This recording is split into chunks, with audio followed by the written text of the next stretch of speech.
Hello, welcome to another week and welcome to another Memoir Minute. I'm Allie with The Right Place, Right Time, the CEO and founder. I'm also an award-winning author, an international book coach and ghostwriter, and a developmental editor. And I am here today to talk with today's Memoir Minute about where we are in time and space. So here's the scoop.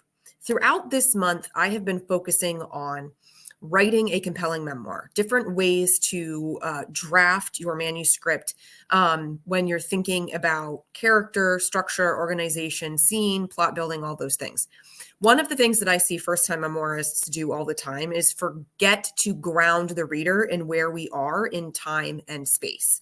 So that might look like jumping into a chapter and forgetting to let the reader know where we are in comparison to where the last chapter ended. Are we a week later, 3 weeks later, a month, a year? Are we actually going back in time and being situated into a flashback and backstory? So one of the ways that time and space ends up absent in our writing is when we start a new chapter and we don't actually ground the reader in that first paragraph as to where we are. Another way that this shows up is when we're in the chapter and we're weaving from the present moment, like in the experiencing self, to something that's happened prior to that moment. And, it's flashback, backstory, context, and commentary. And so now the reader is confused. Wait, are we still in the actual action of what's happening, dialoguing with the other characters in this particular scene, or have we stepped back out and we're looking at it from here, or we're looking at it from the lens of something that happened before? So you want to be really mindful of the context clues that you're providing to your reader to let them know where you are in timing, space, like geography, location, but also space could mean, are we in internal thoughts? Are we in commentary and exposition? Are we in a prior scene that's happened at some other period of time?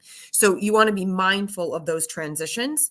And there are different ways to make sure that the reader is clear on what's happening. So you can use subheaders that identify a month and a year. You can use white space to indicate a passage of time. You can say in the sentence, like 6 weeks later, okay? And sometimes you're going to employ a lot of different methods in order to make it really clear for your reader. But the important thing is that those things need to be there. You need to give those handlebars to your reader so that they know what is happening and they're not getting frustrated and confused because there's a lack of information for them to understand where they are in the story. If you want to chat more about writing an emotionally compelling memoir, then please, I'm inviting you to take on a free 20-minute story stroll with me. We will walk and we will talk and we will chat about the book that you want to write. That is also a great time to be asking me about the Memoir Blueprint, which is my 12-week group program where you are going to establish a really strong foundation to an emotionally compelling memoir, create a robust and detailed outline that's going to give you clarity, confidence, and control over writing your book about your life, and going to help you organize the shit out of it. All right. So if you want to hear about that, then the Story Stroll is also a great time to be having that conversation. If you've got questions about today's Memoir Minute or any of the things that I'm about, please drop it into the comments below and I will get back to you.